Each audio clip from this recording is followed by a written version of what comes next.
depende de cómo nos dé chance, ya el tema de magnitudes correlacionadas. Entonces, un poquito para ponerlo en perspectiva. Al día de hoy, digamos, ustedes ya manejan el procedimiento general de estimación de incertidumbre. Lo que nos queda ahora son detalles. Los dos detalles en los que nos vamos a centrar en estas próximas lecciones va a ser lo que es el cálculo de los términos de orden superior y en qué tipo de distribuciones, qué tipo de problemas, eso puede ser importante, y cómo trabajar el tema de argumentos correlacionados, qué es el concepto de correlación y para qué sirve. Entonces la lección de hoy va a ser como un poco más matemática. Entonces vamos a arrancar de una vez sin mucho drama, ¿verdad, chicos? La vez pasada habíamos logrado o habíamos calculado lo que era la longitud de un bloque patrón que había sido calibrado y habíamos obtenido este resultado. Vamos a partir de eso. Ya lo hemos discutido, ¿verdad? Habíamos dicho que esto era un K de 292 para una distribución T-student, ¿verdad? Distribución T con 16 grados de libertad y para una probabilidad de cobertura del 99%, que era lo que hemos calculado en ese ejercicio que, pues, tenía lagún por ahí, lo habíamos discutido, ¿verdad?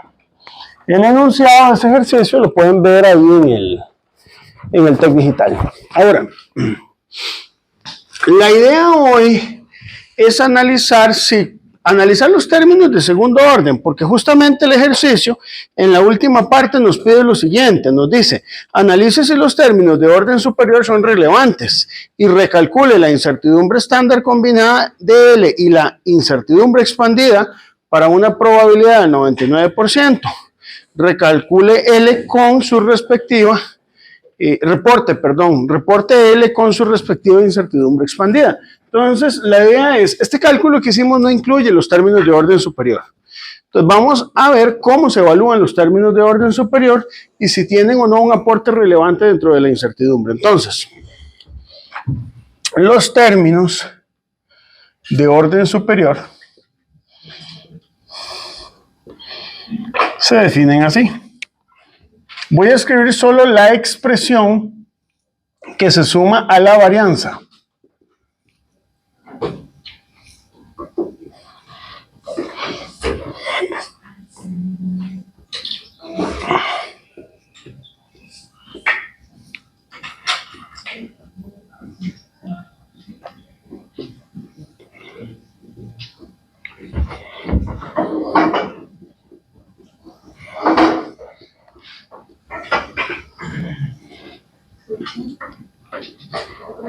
¿De dónde viene esta expresión? Bueno, justamente de lagún, ¿verdad?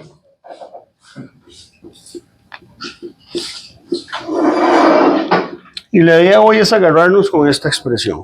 Recordemos cuál era la función de medición de nosotros, ¿verdad? La función de medición de nosotros era que L es LS más D menos LS por delta alfa por zeta más alfa S por delta zeta, ¿verdad? Entonces, bueno, vamos a calcular los términos de orden superior y ver cuáles de esos pueden o no pueden ser relevantes dentro de esta expresión. Para ello, permítanme darle un nombre a cada variable. Por facilidad, a LS le voy a llamar la variable 1, a LD la variable 2, a delta alfa, a la S le voy a llamar variable 3 para llevar un orden, a zeta variable 4, al delta alfa variable 5 y a esta variable 6, ¿verdad? Para llevar un orden, puede ser cualquier otro orden, este es un orden arbitrario que yo establezco ahí. ¿Y qué es lo que vamos a hacer? Bueno, aquí lo que hay que entender es que estas sumatorias van desde 1 hasta el número de variable, que en este caso es 6. Va desde 1 hasta 6, tanto en I como en J. Son sumas de Riemann desde I igual 1 hasta N igual 6, desde J igual 1 hasta N igual a 6. Entonces, lo primero que vamos a ver es lo siguiente. Si usted analiza esta expresión, el término D solo tiene primer derivada de L con respecto a D, que es 1, ¿verdad? La derivada de este término es 1. Ahora, los otros términos tienen un detalle. Por ejemplo, podrían haber algunas segundas derivadas que no se anulen y otras que sí. Si usted hace, por ejemplo, la primer derivada con respecto a D, le va a dar 1, entonces ya no hay segunda derivada. La segunda derivada se anula y da 0, ¿verdad? Si usted quisiera, por ejemplo, la primer derivada con respecto, por ejemplo, a delta alfa, le va a dar LS por zeta. ¿Lo ven? Entonces todavía se puede sacar una segunda derivada. Usted podría hacer, bueno, yo podría calcular una derivada parcial de L con respecto a delta alfa y luego con respecto a zeta y todavía no se anula. Entonces, algunas segundas derivadas no se están anulando. Y entonces aquí el tema es el siguiente. ¿Cuáles segundas derivadas se anulan? Bueno, algunas, ya vamos a ver cuáles. Ahora, si hay algo que tal vez no es muy obvio de ver y es que los términos que contienen una derivada de orden tercero se hacen 0. O sea, no hay ninguna tercer derivada que sobreviva dentro de este modelo. Escoja la variable que quiera, por ejemplo, delta alfa. Busque a ver cómo hacer una tercera derivada que no se anule. Es imposible. Entonces, lo primero que tenemos que observar aquí es que los términos que contienen la derivada de orden tercero se hacen 0 en todos los casos, ¿verdad? Y los términos de orden superior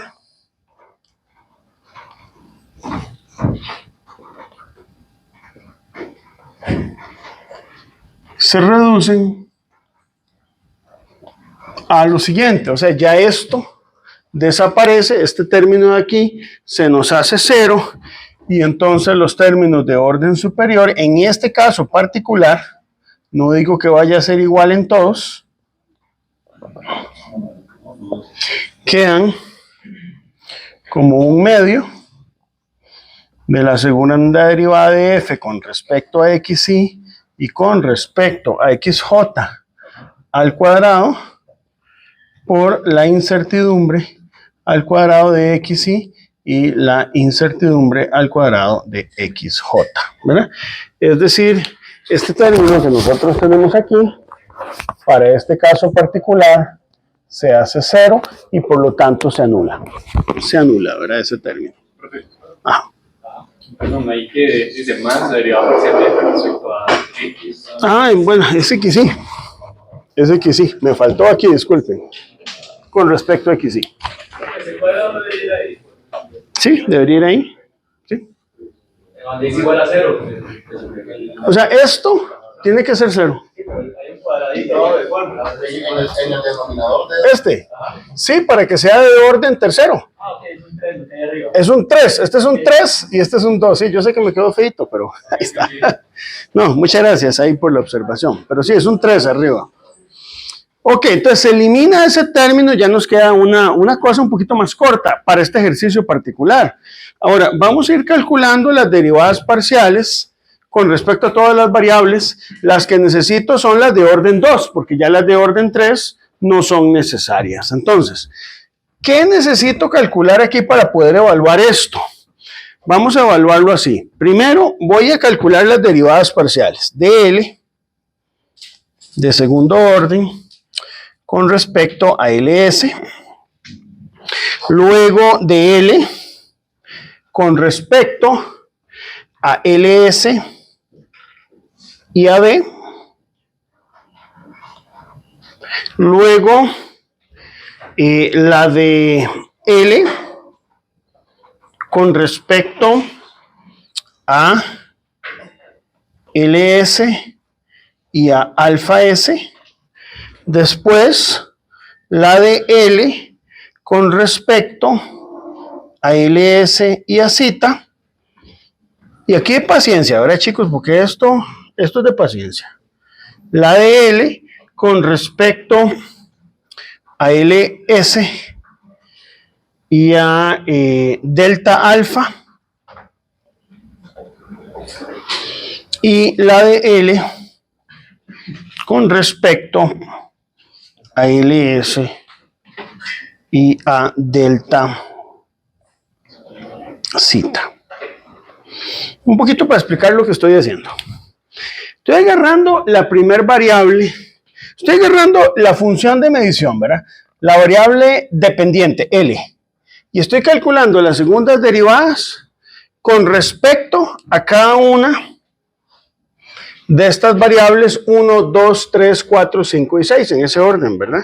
Entonces, ¿cómo lo hago? Primero, hago L con respecto a LS en la primera derivada, pero como esta es de segundo orden, la segunda derivada la hago contra sí misma, de LS y luego contra LS, luego de LS contra D, luego de LS contra alfa S, después de LS con delta zeta. Por ejemplo, aquí podríamos hacerlo en zeta, ¿verdad? Primero, que es la variable 4, luego en delta alfa y luego en delta zeta. Es decir, como es una derivada doble y hay que pasar por todas las variables, yo estoy apenas calculando la derivada de LS con respecto a las 6 variables. Por eso tengo 6 derivadas de segundo orden solo con respecto a LS, ¿verdad?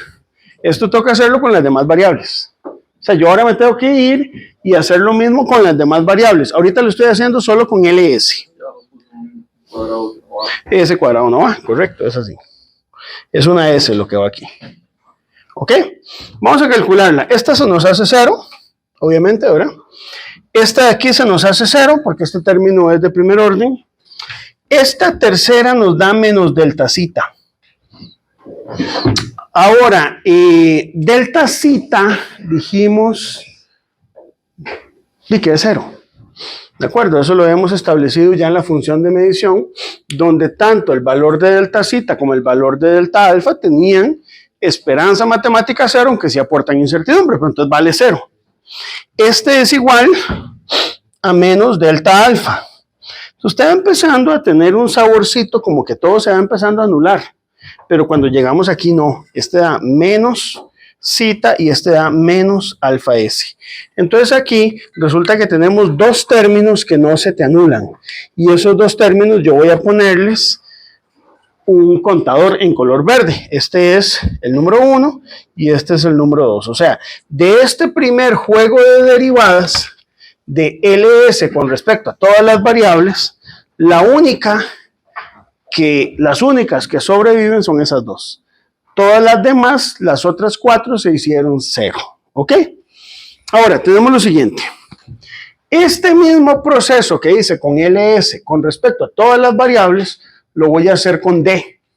Entonces, por ejemplo, cuando usted llega y calcula, voy a hacerlo aquí en color azul, la derivada de L con respecto a D va a ser 1, ¿verdad? Entonces, tenemos un detalle, que es que las segundas derivadas se hacen 0.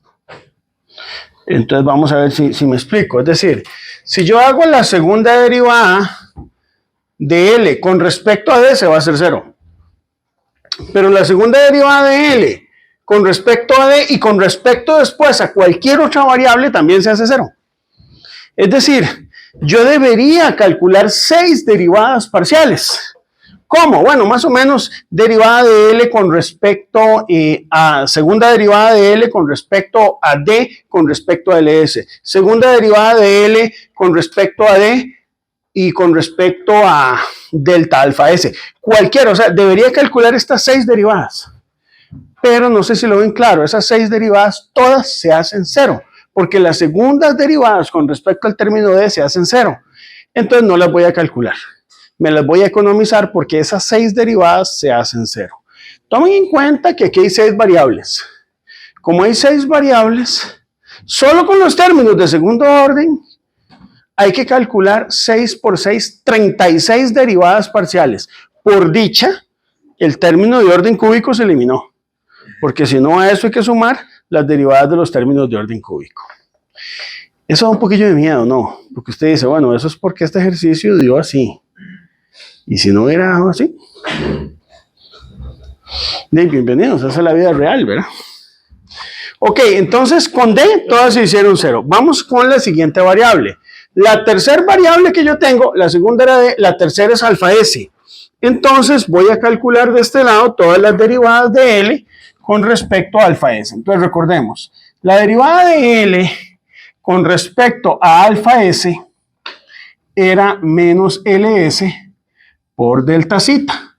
Pero esa es la primera derivada. Yo las que necesito ahora son las segundas derivadas. Entonces, vamos a empezar en orden. Empecemos con la derivada de L con respecto a alfa S. Y ahora voy contando las variables de la 1 hasta la 6. Entonces, aquí tendría que calcular primero delta alfa S con respecto a delta LS. Que eso nos va a dar, en este caso, si usted ve la siguiente derivada, es menos delta zeta, bueno, que va a ser 0 por definición. Luego, hacemos lo mismo en delta alfa S y delta zeta. Eso nos va a dar, digamos, menos LS. ¿Por qué solo hago esas dos? ¿Por qué no hago segunda derivada de L con respecto a alfa S con respecto, no sé, a zeta? Porque la primera derivada solo depende de estas dos, de LS y de delta zeta. Solo de estas dos variables depende. Entonces, cualquier derivada con respecto a cualquier otra variable se va a hacer 0. Entonces, solo esas dos voy a calcular para no gastar lápiz. Lo que decimos es que las demás derivadas de segundo orden se hacen 0. Vean que en total hay que calcular 36 derivadas. Aquí me estoy economizando 6, porque todas las de segundo orden dieron 0. Aquí me estoy economizando 4, porque estas dos son las únicas que podrían no ser 0. Entonces, ¿qué pasa? Si yo hago la contabilidad, me doy cuenta de lo siguiente. Este término se anuló, da 0, este no. Entonces, este sería el tercer término que no se hace 0. Ya tengo 3 términos de segundo orden hasta el momento con la derivada con respecto a alfa S. ¿De acuerdo? Vea que esa es la tercera variable. Ahora vamos con la cuarta, que es zeta. Vamos a calcular entonces los términos de segundo orden. Para eso, recordemos que la derivada de L con respecto a zeta va a ser menos LS por delta alfa. Y esto va a dar 0 por definición. Igual que aquí, ¿verdad? Esta va a dar 0. Pero el tema no es que dé 0. Bueno, usted puede hacer la 0 si quiere. Vámonos a 0. Es cuáles son las segundas derivadas. Porque el hecho que la primera derivada de 0 no quiere decir que la segunda de 0. Entonces, tendríamos lo siguiente. Voy a derivar solo con respecto a dos variables. Con respecto a LS, la de segundo orden, y con respecto a delta alfa. ¿Por qué solo con respecto a esas dos si yo tengo 6 variables?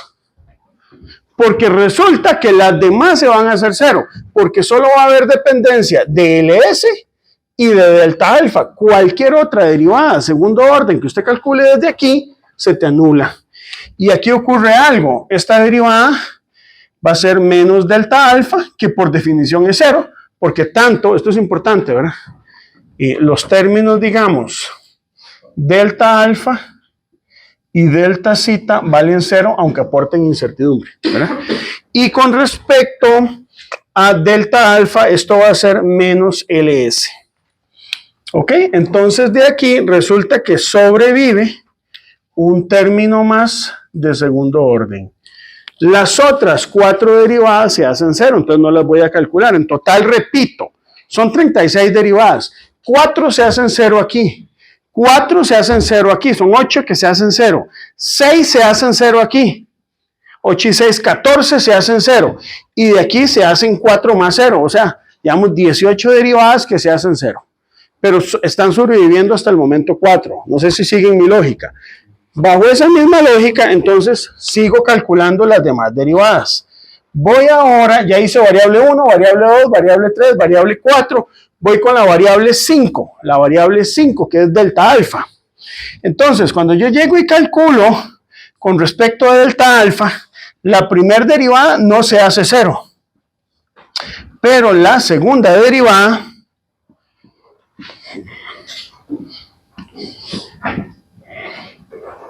solo no se podría hacer 0 cuando usted la calcula con respecto a LS y con respecto a zeta. Nada más, esas dos. Donde aquí te va a dar menos zeta y aquí te va a dar menos LS. Ninguno de estos términos se te hacen 0. Aquí las demás sí, ¿verdad? No lo puse, pero en esta anterior las demás se hacen 0. ¿De acuerdo, señores y señoritas? Ok, entonces, estas de aquí, a ver, esta y esta son dos términos más que se dejan de hacer 0. Ok, o sea, aquí es como ir aplicando un filtro y ver cuáles términos dejan de anularse, ¿verdad? Continuemos. Ahora, ¿qué sigue? Ya lo hice con delta alfa, que es la variable que tengo aquí 5, me queda con respecto a delta zeta, entonces hagámoslo por este lado. Entonces yo sé que la derivada de L con respecto a delta zeta es menos LS por alfa S. La segunda derivada de delta zeta con respecto a LS va a ser menos alfa S, y la segunda derivada de L con respecto a delta zeta y con respecto a alfa S va a ser menos LS. Muy bien. Las demás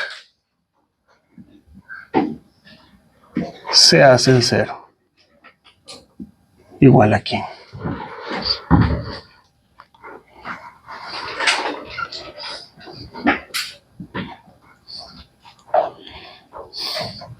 Yo lo que recomiendo aquí es hacer una tabla. Una tabla, usted va metiendo todas las derivadas, pues puede ordenar y ver cuáles se hacen 0 y cuáles no. Estas pues no se hicieron 0. Entonces, hay 8 términos de segundo orden. 8 términos, chicos. De los 30, o sea, usted puede sentir que 8 términos es muchos términos. Pero si toma en cuenta que había en total 36 posibles términos del segundo orden, de los cuales sobrevivieron solo 8, y que las derivadas de orden cúbico todas se anularon, este ejercicio más bien está demasiado sencillo. O sea, los términos de segundo orden son muy poquitos, ¿verdad? Ahora, escribamos esta sumatoria, es decir, esta sumatoria de aquí, esta que está aquí, la voy a escribir aquí, de este lado. Y vamos a analizarla. A ver, yo sé que esto lleva mucha álgebra, pero es parte del ejercicio, ¿verdad? Entonces la sumatoria me pide a mí un medio, es una sumatoria, ¿verdad? Es un medio de estas derivadas al cuadrado, porque esto se hizo 0, o sea, es un medio de todas estas al cuadrado, de la sumatoria de todos los 8 términos al cuadrado.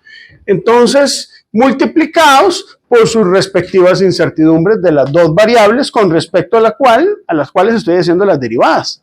Entonces vamos a ver, esto es más fácil escribirlo que explicarlo. Esta va a quedar así.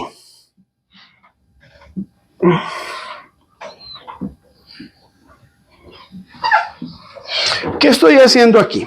A ver, yo lo que estoy haciendo es incluyendo este término que está aquí, ¿verdad? Donde la segunda derivada de esto dio menos zeta.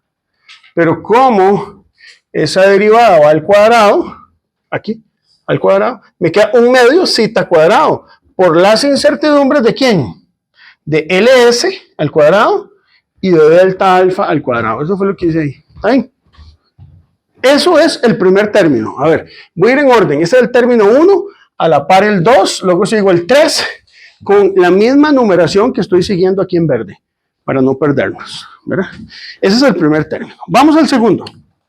El segundo término va a ser también un medio, pero aquí va a ser alfa S cuadrado, ¿lo ven? va a ser esta segunda derivada al cuadrado por las incertidumbres al cuadrado de LSI delta zeta. Este es el segundo término, el que tengo aquí. Voy en orden. El orden aquí es fundamental, porque si se pierde uno aquí, después no sabe qué sumó. Voy con el tercer término, que está aquí. El tercer término lo voy a escribir aquí abajo, porque no me cabe en la pizarra, pero ustedes me entienden. Y eso lo pueden hacer en el examen, no hay problema. 1/2 LS cuadrado por incertidumbre de alfa S cuadrado y de delta zeta cuadrado. Muy bien. Cuarto término, vamos más rápido. 1/2 por LS cuadrado por U cuadrado de zeta, U cuadrado de delta alfa. ¿Ok? Seguimos. Quinto término, 1/2 de zeta cuadrado, U cuadrado de delta alfa, U cuadrado de LS, más sexto término, 1/2 de LS cuadrado por incertidumbre cuadrado de delta alfa por zeta al cuadrado, más séptimo término, 1/2 de alfa S cuadrado, incertidumbre cuadrado de delta zeta, incertidumbre cuadrado de LS. Y sexto término, 1/2 LS cuadrado, incertidumbre al cuadrado de delta zeta, incertidumbre al cuadrado de alfa S. Ahí están los términos de orden superior. Escritos. Escritos, chicos. Respiro profundo. Aquí este tipo de cosas, chicos, es de paciencia. Por darles un ejemplo. Ustedes saben que mi colega, don Juan Carlos, el fin de semana, pasó demostrando esta fórmula, ¿verdad? Se gastó toda la noche y madrugada del sábado. Y el resultado era una página, nada más. ¿Verdad? Pero hay que hacerlo con mucho cuidado. Estas cosas son de paciencia. Sí, eso es así. Ok, ya teniendo estos 8 términos, vean que, por ejemplo, este término y este término son semejantes, son iguales, ¿cierto? Que pueden sumar. Ok, este término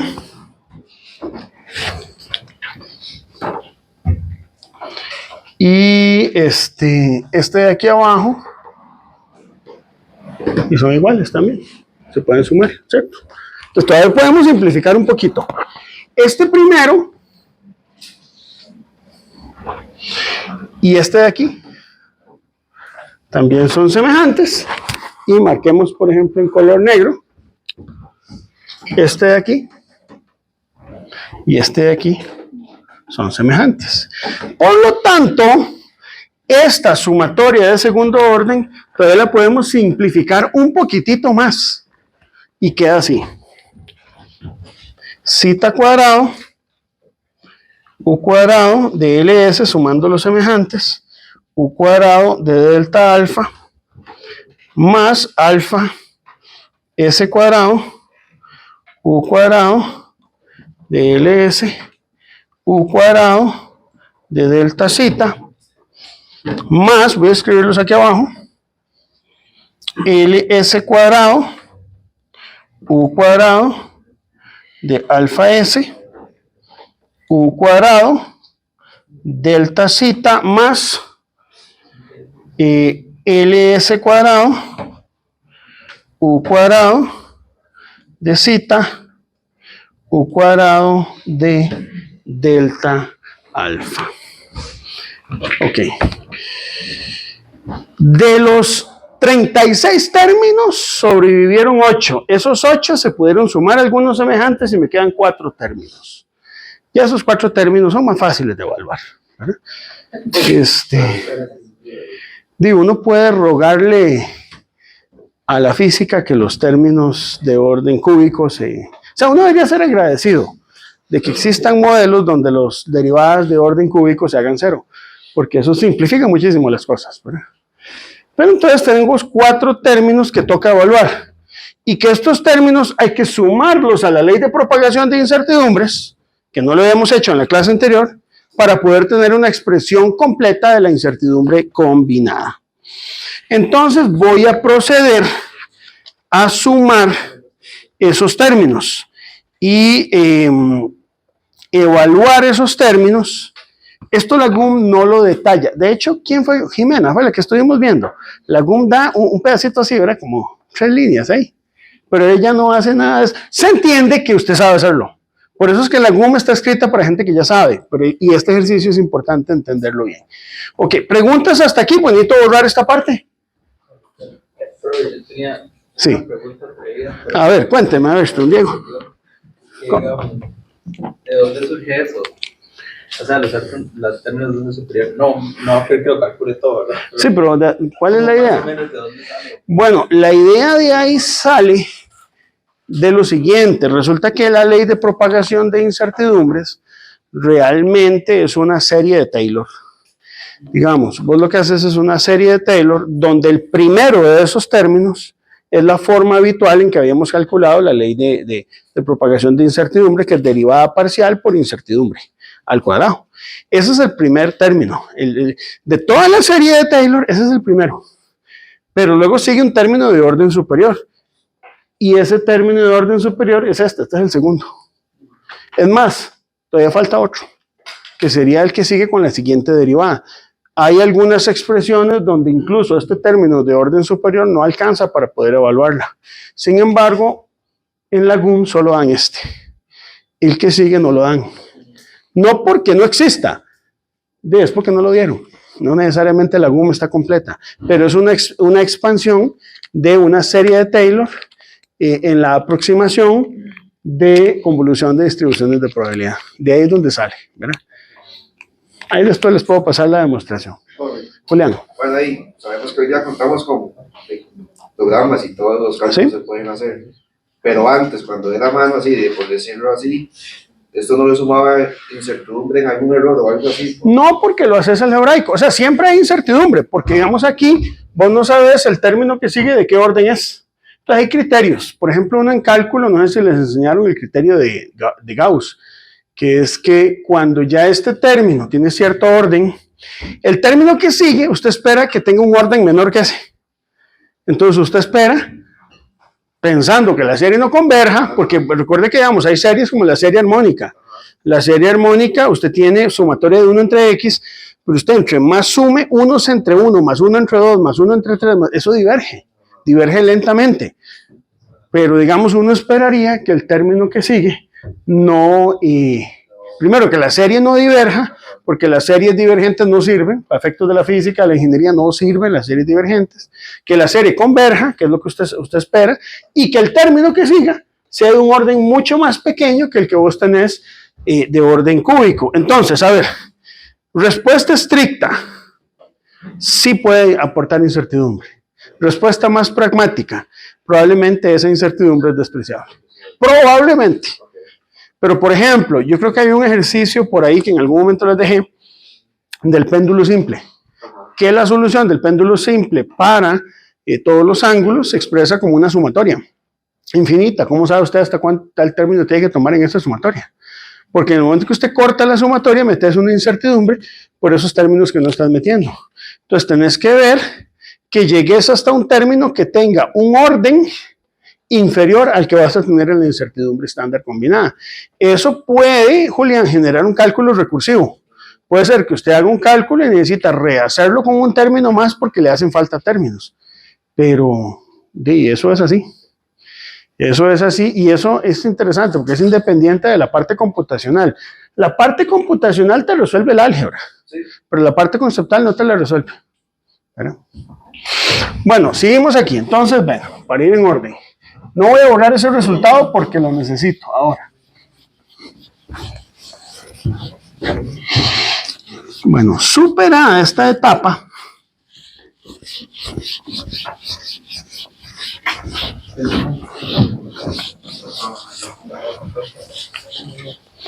Chicos, hay una cosa que yo siempre les voy a recomendar. Traten de llevar un buen curso de análisis numérico, porque sí es necesario, ¿verdad? Más ahora en tiempos de inteligencia computacional. O apréndanlo, simplemente, ¿verdad? En unas vacaciones, agarran un buen libro. El Chapra, por ejemplo. Y aprenden análisis numérico. Eso les permite a ustedes, en ecuaciones muy complejas, poder calcular derivadas de orden superior de manera numérica, de manera muy precisa. Hay un método que se llama el Crackten, que se usa mucho en incertidumbres. Alguna gente no les gusta, pero numéricamente es funcional. Entonces también hay otros métodos numéricos por ahí. Eso podría que lo vean en metrología científica, ¿verdad? Pero bueno, eso lo hago como comentario. Vamos a evaluar esos 4 términos de allá, chicos.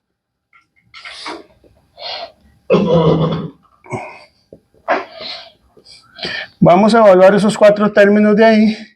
Aquellos 4, ¿verdad? Los últimos que calculé ya. Entonces empecemos con el primero. ¿Verdad? Más, voy a escribir los 4 y ya los vamos a evaluar.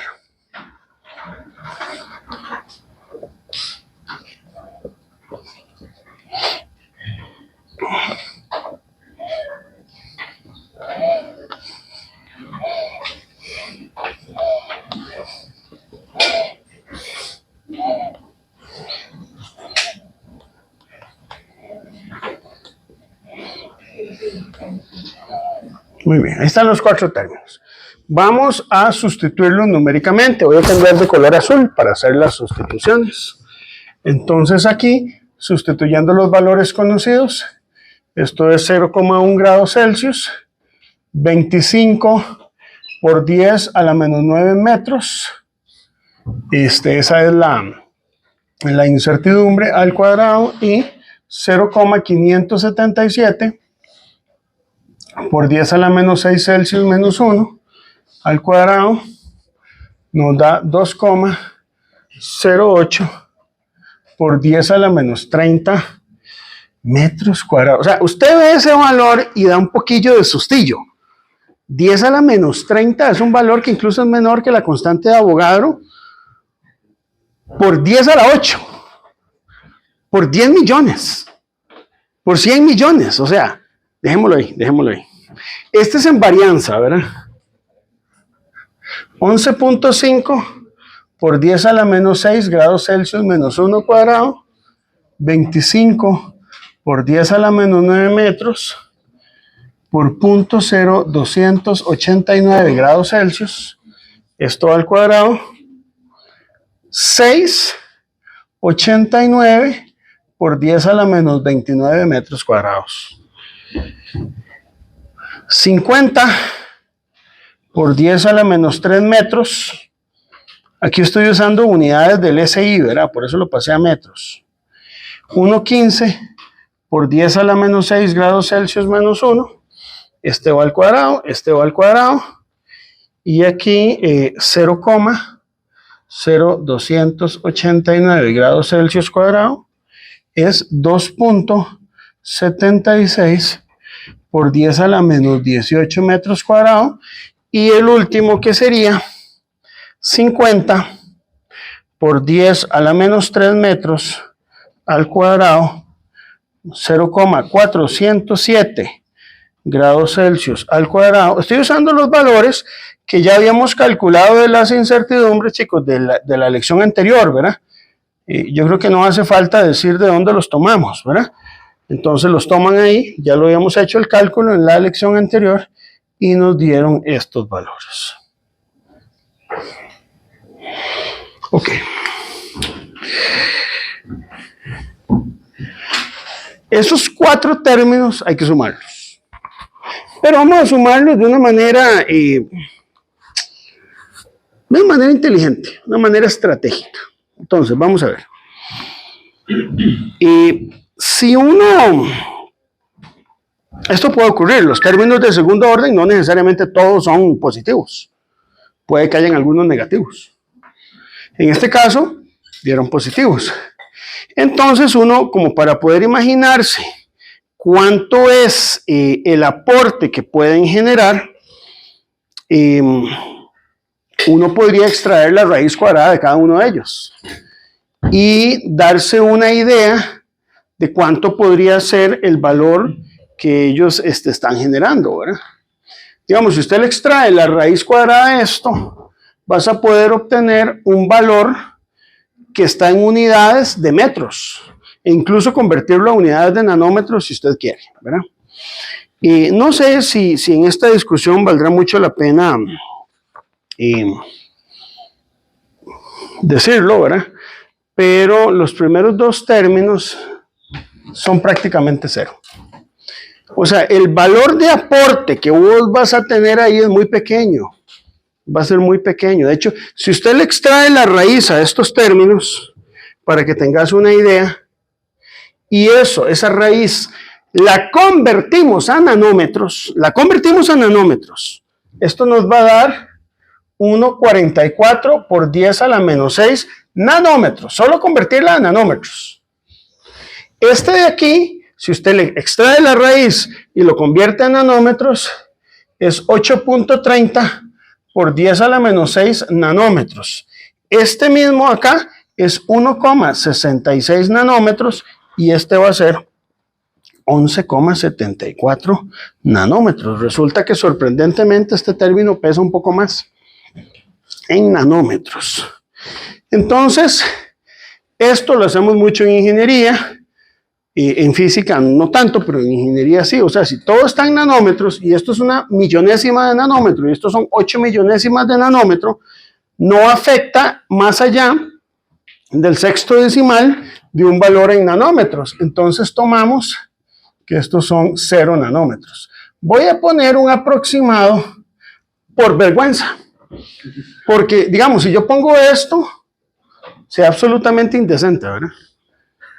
Sí, o sea, entonces, porque los ingenieros tenemos un poquito de vergüenza, entonces ponemos eso como para justificar que cuando hagas la suma de estos términos, de repente, estos primeros dos resultan ser despreciables, ¿verdad? Eso es tal vez lo que uno podría pensar. ¿Me explico hasta aquí, chicos? Muy bien. Recordemos algo, entonces. De aquí, podemos decir que los únicos términos de segundo orden que van a sobrevivir son estos dos. De todos los 36 términos que pudieron haberse calculado, solo hubo 2 que pudieron sobrevivir. Entonces, voy a borrar aquí.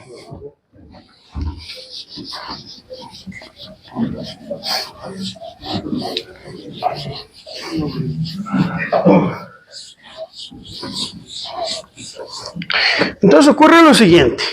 ¿Se acuerdan cuánto había dado la incertidumbre combinada estándar antes de multiplicarla por el factor de cobertura, ¿verdad? Nos había dado a nosotros 31,66 nanómetros. Entonces, la nueva incertidumbre de L ya no es 31,66 nanómetros. Eso nos había dado en la lección pasada, revísenlo ahí, ¿verdad? Eso nos dio. Ahora, a esos 31,66 hay que sumarle este par de términos. Estos no, porque dan 0. Entonces, si usted quiere una expresión completa para los términos de segundo orden, o sea, incluyendo los términos de segundo orden, lo que tendríamos que hacer es 31,66 cuadrado más 11,74 cuadrado más 1,66 cuadrado. Debo escribir el resultado con unidades. Si lo dejan así está malo, ¿verdad? Porque yo no sé qué unidades tiene esto. Aquí ya le di unidades, son nanómetros. Y entonces esto me da 33,81 nanómetros. O sea, de 31,66, los términos de segundo orden me subieron la incertidumbre estándar a 33,81. A 2 cifras significativas, esa incertidumbre son 34 nanómetros, ¿verdad? Que sería, no sé, de 32 a 34. Todo este cálculo te subió de 32 a 34. La GUM en esto guarda algo de silencio en lo que voy a decir. Llega hasta ahí. Ya, diga hasta ahí, le dice, bueno, eso es lo que aportó. Sí, pero ¿cómo cambia la incertidumbre expandida? O sea, ¿cómo cambia? Entonces, lo que sigue es una interpretación un poquito más personal, pero yo creo que vale la pena, chicos, que es el cálculo de los grados efectivos de libertad. El cálculo de los grados efectivos podemos hacerlo así. Tomemos la nueva incertidumbre en nanómetros y hagamos el cálculo, como lo hemos hecho la vez pasada, pero cambiando la incertidumbre combinada por este nuevo valor.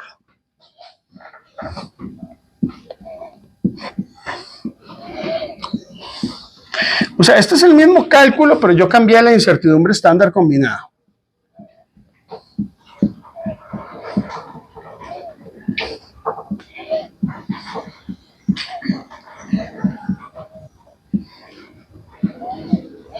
Y eso nos da los grados efectivos de libertad, que ahora son 21, redondeado hacia abajo, no 16. ¿Eso es mucho o poco el cambio? Bueno, es un cambiecito, porque ahora la incertidumbre combinada es mayor. Viene una pregunta, chicos. También la GUM guarda silencio. ¿Cómo calculo los grados de libertad de estos términos de segundo orden?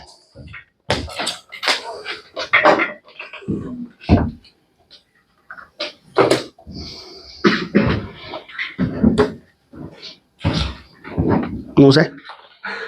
No se sabe. Yo a partir de una suposición, que esos términos de segundo orden son suficientemente precisos para pensar que los grados de libertad son altos. Eso es mi interpretación. Vamos a hacerlo así. La GUM no dice nada. Ve que la GUM, por eso es como que yo tengo un colega que se enojaba con la GUM, la tiraba así.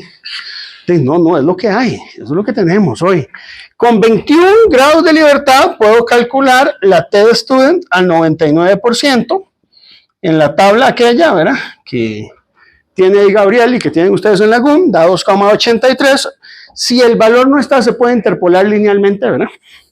Y la incertidumbre expandida, entonces ahora cambia, porque es el factor de cobertura, este es el factor de cobertura acá, 283 por 33, 81 nanómetros, da 96 nanómetros, y concluyo con esto. Entonces, la longitud, incluyendo los términos de segundo orden, o sea, después de toda esta hora y pico de cálculos, de esta hora de cálculos, sube a 96, de 93 a 96, el factor de cobertura es 283 para una distribución T, y con 21 grados de libertad y con una probabilidad de cobertura del 99%. Esta sería la respuesta, incluyendo los términos de segundo orden. Es decir, incorporar los términos de segundo orden en este ejercicio particular implicó subir mi incertidumbre de 93 partes por millón en milímetros, 93 a 96. Poco menos del 3% en la incertidumbre. Entonces, ¿aquí qué viene el asunto? ¿Cuán fino quiere ser usted con la incertidumbre? Mi recomendación es esta, hacerlo. Es hacerlo. ¿Cómo sabe uno si los términos de segundo orden afectan o no? Si ustedes le preguntan a algunos otros colegas que trabajan en esta carrera, va a decir que eso no vale la pena. Pero hasta que usted no los calcule, no se va a dar cuenta. Hay ejemplos, como por ejemplo el cálculo del error de coseno, donde resulta que son los términos más importantes, porque los de primer orden se hacen cero. Entonces ya eso va a venir en la próxima tarea, que ustedes valoren eso. Pero este es el procedimiento que establece la GUM para lo que son términos de orden superior. Como comentario antes de hacer el receso, chicos, bueno, si Jimena aquí me permite la GUM, eso pueden leerlo en el apartado H.1.7 que dice términos de segundo orden. Y lo que viene es un párrafo, una ecuación que básicamente La ecuación que viene es la suma de estos dos términos. Esto es lo que viene, nada más. O sea, no hacen todas las derivadas. Ellos lo que dicen es, estos términos provienen del término cuadrático y son estos. Nada más, dicen que son estos dos. Los calculan y dicen que se incrementa de 32 a 34 nanómetros. Y para contar, no hay incertidumbre expandida, no hay cálculo de grados de libertad, no dan los detalles de las segundas derivadas, no explican que la tercera derivada desaparece, no hay un cálculo metodológico de los términos de segundo orden, porque la GUM está como en resumen. Se entiende que eso es carpintería, que eso usted ya sabe hacerlo, pero creo que en un curso de análisis de incertidumbre que se debe querer hay que hacerlo. Entonces, bueno, eso es términos de segundo orden. ¿Cómo lo ven, chicos? Aparte tedioso y aburrido, no es que sea complicado, pero sí es largo, ¿de acuerdo? Ahora, yo les invito a pensar en lo siguiente. Actualmente el software, y mucho del software, permite hacer cálculo analítico de derivadas parciales, ¿verdad? De derivadas parciales. Entonces usted podría generar algún tipo de rutina que te haga los cálculos analíticos de las expresiones algebraicas de los términos de segundo orden. Y que además usted le pueda dar valores numéricos, lo estuvimos viendo por ahí, en algún momento, ¿verdad? Y que evalúe esos términos de segundo orden. Y que nos dé cuánto es que valen realmente, ¿verdad? Los términos de segundo orden, yo pude hacer esto porque son positivos, ¿verdad? Entonces, muy bien, al ser términos positivos, no tengo problema que alguno se haga negativo, porque siempre están elevados al cuadrado, ¿lo ven? Entonces yo puedo sumar esos términos de segundo orden como una contribución adicional. Por último, chicos, por último, ¿esto qué? ¿Lo puedo borrar de este lado, no? Vamos a ver si encendió esto. Ahí está.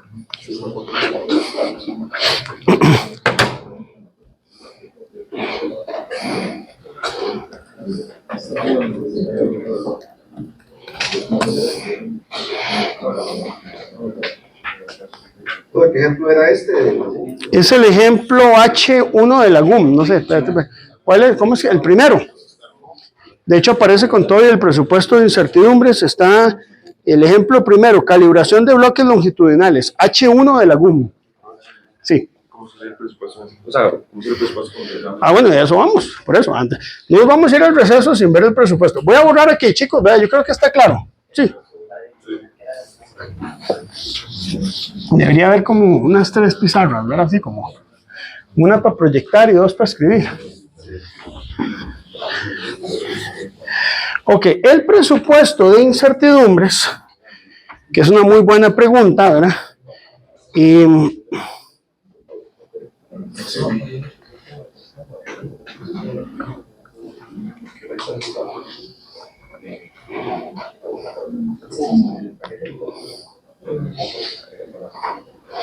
Ahí lo estoy descargando, se lo subí también al Tec Digital. Vamos a ver. ¿Y ahora qué? No me diga que necesito licencia, ¿ok?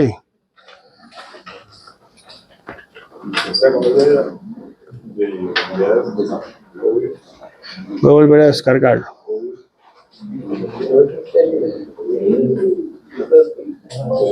Y no me permite. Dice que el formato de la extensión no son válidos. ¿Alguno de ustedes lo puede descargar, chicos? No sé qué pasó. No sé qué pasó. Bueno, ahí yo se lo subí, el presupuesto.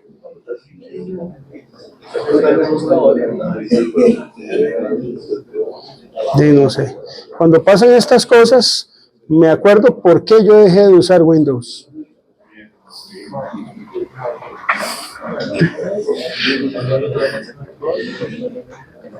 Bueno, quería enseñarles el presupuesto, pero por lo visto no se puede. Quería por aquí.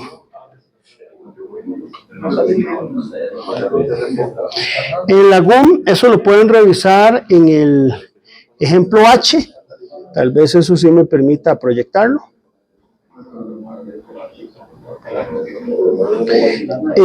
La GUM hace una propuesta digamos, la GUM tiene varios anexos, ¿verdad? Y ahorita estamos pues justamente en el anexo H, que son algunos ejemplos resueltos. Entonces,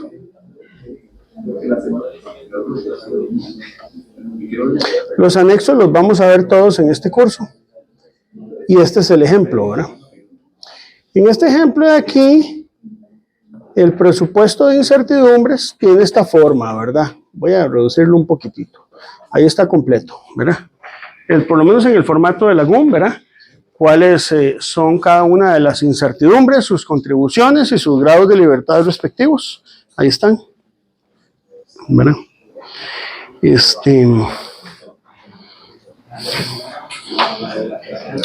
El presupuesto de incertidumbres que ellos presentan aquí no incluye los términos de segundo orden. El que yo les di en Excel, sí. El que yo les di en Excel sí los incluye, ¿verdad? El que ellos tienen aquí no incluye los términos de segundo orden. Ellos hacen todos los cálculos, presentan el cálculo de los términos de segundo orden. Y este comentario, no sé cómo lo toman ustedes, pero lo que dice los términos de segundo orden incrementan la combinada desde 32 nanómetros a 34. ¿Eso qué quiso decir? Que el aporte es despreciable, que no lo meto en el presupuesto, no calcula la expandida, o simplemente perdieron el interés en seguir resolviendo el problema, porque ya aquí empieza otro problema, ¿verdad? Entonces, de ahí. Eso es lo que la GUM dice, ¿verdad? Entonces, sí les pediría, por favor, si pueden abrir el presupuesto de incertidumbre. No sé si alguien tiene acceso al Excel, por alguna razón que desconozco, no me permite abrirlo a mí. Lo pasó ahí, del Excel. Sí, digamos, el Excel, ahí ustedes pueden ver dentro del grupo, yo les hice el gráfico de pesos de incertidumbres, ¿verdad? Entonces ahí está el presupuesto sí completo, hecho por mi persona, ¿verdad? Y ahí pueden ver pues todos los términos. Hay un gráfico de pesos de incertidumbre, donde aparecen las primeras 3 columnas y el término de orden superior resulta no ser despreciable. Digamos, cuando usted aplica el criterio, yo sumé los 2 términos de orden superior. La suma de esos 2 términos de orden superior resulta no ser despreciable. Entonces aquí sí era necesario incluir los términos de orden superior, porque es una contribución no despreciable a la incertidumbre. Entonces, bueno, por ahí les dejo ese ejemplo, para mí ya un poco mejor detallado que el que establece propiamente la GUM. Resumen, sí eran importantes los términos de orden superior aquí. Eso es una pregunta excelente. Porque aquí estima el presupuesto que no se incluye, porque digamos los términos no sabemos el tipo de distribución que siguen, debido a que los términos de orden superior tienen un problema. No están asociados a una incertidumbre, sino a un producto de 2 incertidumbres. Son términos asociados a lo que vamos a ver en algún momento, se llama covarianza.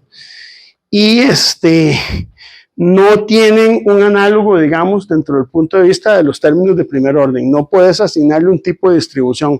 Son restos que se te van quedando. Son como que vos agarras las incertidumbres, aplicas la ley de propagación, pero dejaste un poquito de basura, un poquito de términos que son parte de los originales, pero que hay que meterlos ahí para que la expresión quede completa. ¿Qué tipo de distribución sigue? Ni la GUM dice, y digamos que no se sabe. Son como restos que quedan.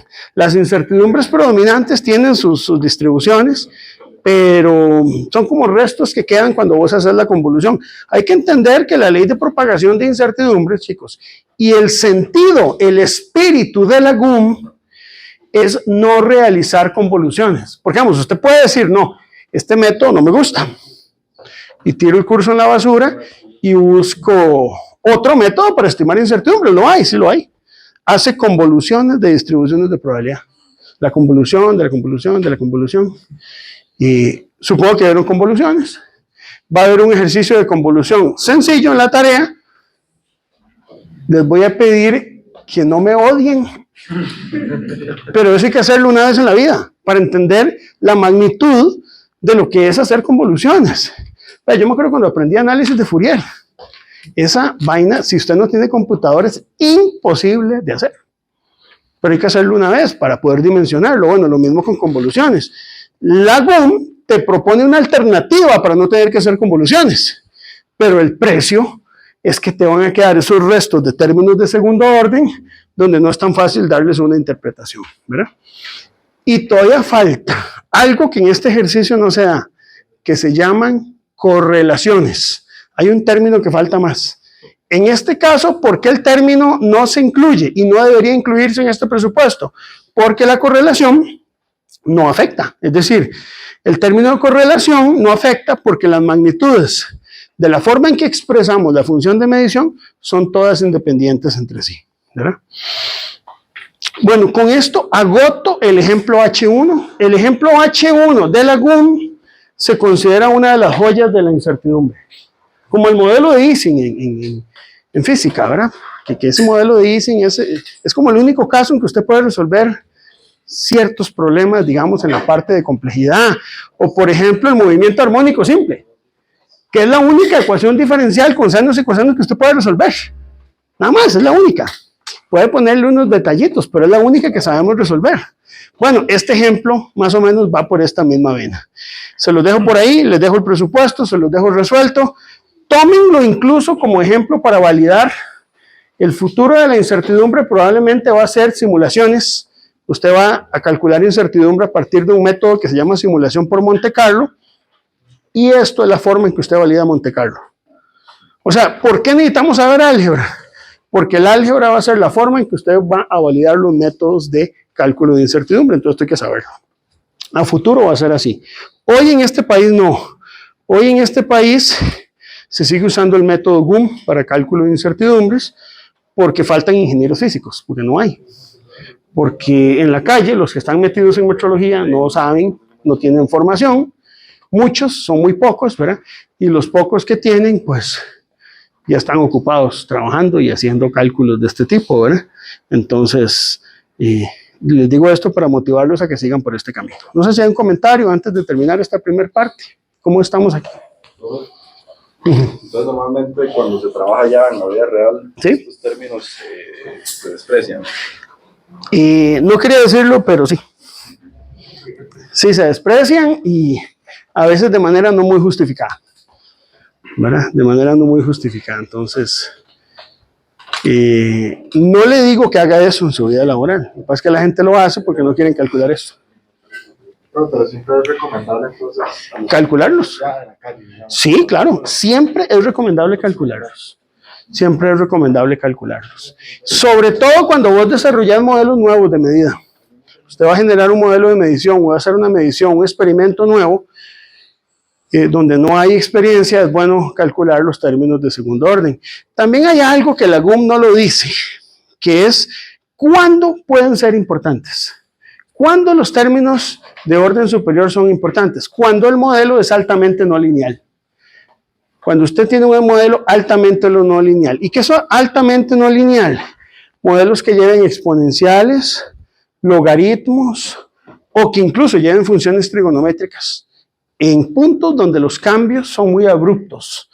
Digamos, en una función coseno o seno en la cresta, ahí tenés que usar términos de segundo orden.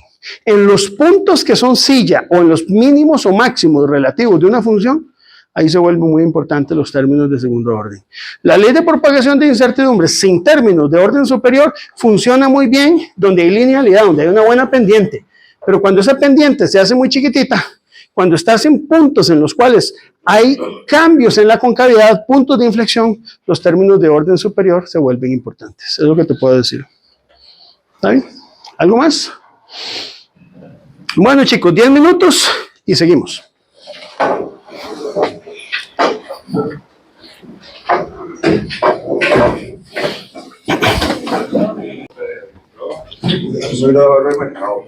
¿Ah, sí?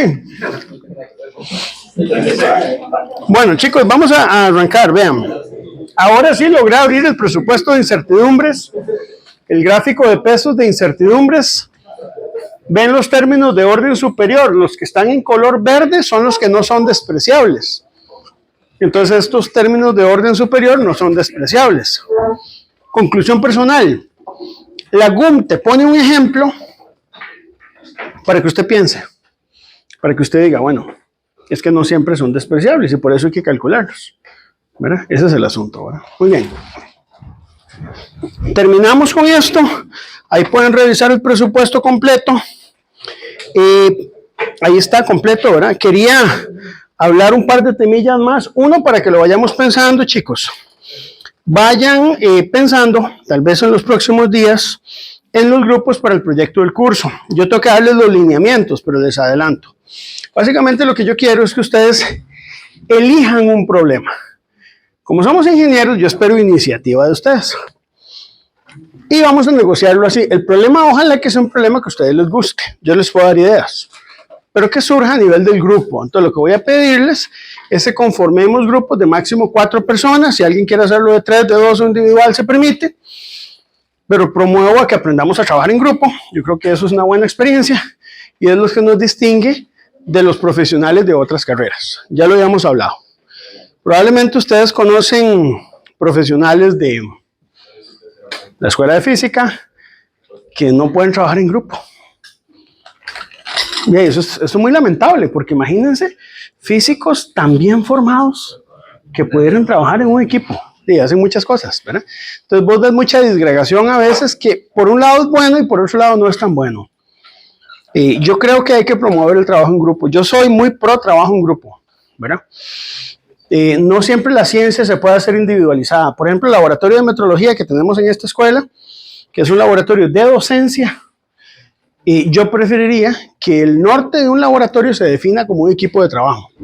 Entonces, quiero que piensen, hablen entre ustedes y vayamos conformando grupos. Si alguno de ustedes ya define el grupo, entonces lo vamos a ir confeccionando aquí en el TEC Digital y de nada más me van avisando y yo los voy formando en el TEC Digital. ¿Cuál es la extensión del proyecto? Vea, la extensión del proyecto, sí, una buena pregunta. Básicamente es usando los recursos que tenemos en el laboratorio o algún recurso adicional que usted quiera, instrumentación, balanzas, patrones, pesas, termómetros, bloques patrón, vernier, todo lo que tenemos en el laboratorio, realizar una medición de alguna variable física o química, lo que usted quiera, y estimar una incertidumbre con esa medición. Yo quisiera que el proyecto fuera por ahí. A veces, chicos, doy que en todos los grupos haya como uno un poco diferente. Por ejemplo, ustedes probablemente conocieron a Carlos Arias, muy bueno, ¿eh? No. Bueno, Carlos Arias quería diseñar un software que calculara incertidumbre en términos de segundo orden. Que usted le metiera cualquier función, te calculara las segundas, terceras derivadas, que te evaluara cualquier función de medición en esas variables y te dijera si esos términos son o no son despreciables. Entonces, si alguien quiere hacer eso como proyecto, se puede hacer, ¿verdad? Porque yo pienso que es un aporte. Pero el proyecto tiene que aportar algo. Tiene que darme conocimiento sobre algo. En algunos otros proyectos, por ejemplo, hubo un grupo que trabajó con especificación de resistencia. Se fueron y se compraron unas resistencias aquí en la electrónica y vieron si había diferencia entre comprarle a un proveedor o a otro proveedor con respecto a los valores de tolerancia, si estaban conformes o no conformes. Entonces el proyecto me gustó mucho porque eso implicó meterse en la parte de control de calidad, ¿verdad? Entonces hubo por ahí. Otros trataron ahí como de hacer de todo, ¿verdad? O sea, algunos les ha ido bien, otros no tan bien, pero por ejemplo hubo un grupo que lo que hizo fue calcular densidad de pesas utilizando básicamente un método que está publicado en la recomendación internacional R111, que es sumergirlas dentro de agua y medir el peso aparente. Entonces, a partir de ahí se podría determinar el valor de densidad de las pesas. Hubo otros grupos que lo hicieron por métodos geométricos y compararon el método geométrico por algún método alternativo para el cálculo de densidad de pesas. Entonces, también se puede valer. Yo soy un poco más abierto porque podemos medir muchas cosas. Entonces, lo que yo les recomendaría es que apliquemos el proceso de ingeniería. Sería conformar el grupo, hacer una lluvia de ideas, discutir las ideas y decidirnos al final por alguna, ¿verdad?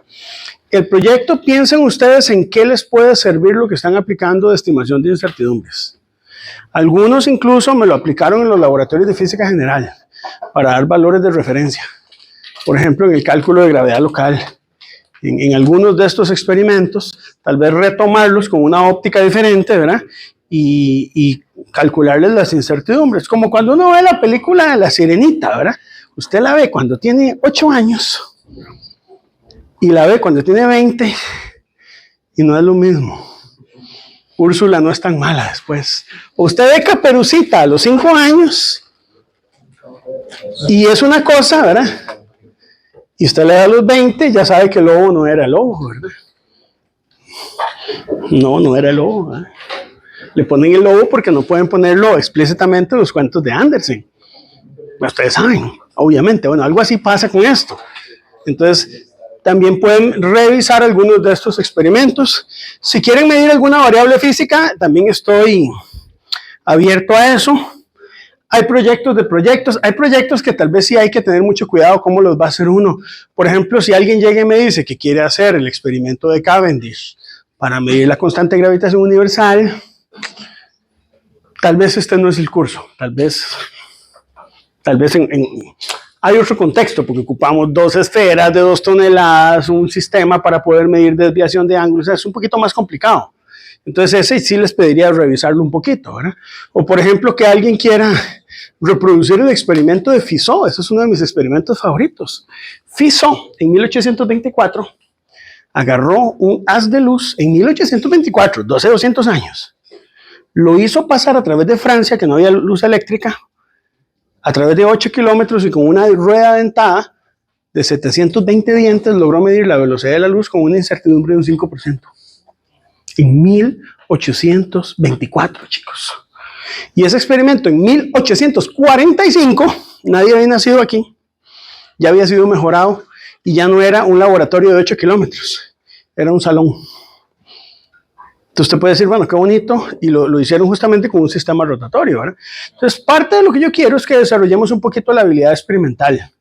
La habilidad experimental, que es parte de la formación en esta carrera, es que usted aprenda a distinguir la naturaleza y ver cómo puede medirla. Incluso yo estaría abierto a medir otras cosas. Dimensión fractal. No sé si ustedes alguna vez han oído de lo que son los fractales, ¿verdad? El fractal es, por ejemplo, cuando usted agarra una hoja de un árbol, ¿verdad?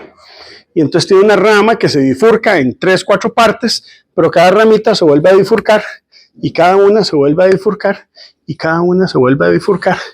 Y tener sistemas como las redes neuronales, el internet, los alveolos en los pulmones, ¿verdad? Todo este tipo de cosas que de repente forman lo que llaman sistemas complejos. Y los sistemas complejos son sistemas donde usted puede medir parámetros como dimensión fractal. Entonces, cosas de ese tipo pueden pensarlas. Entonces, van a hacer una lluvia de ideas. Van a conformar un grupo, van a hacer una lluvia de ideas. Yo les voy a enviar una serie de lineamientos para la próxima semana para que vayamos discutiendo cuáles pueden ser esas ideas del proyecto. Yo quisiera, es lo que yo busco, no sé si lo voy a lograr, que uno con el proyecto se motive un poquito en esta carrera.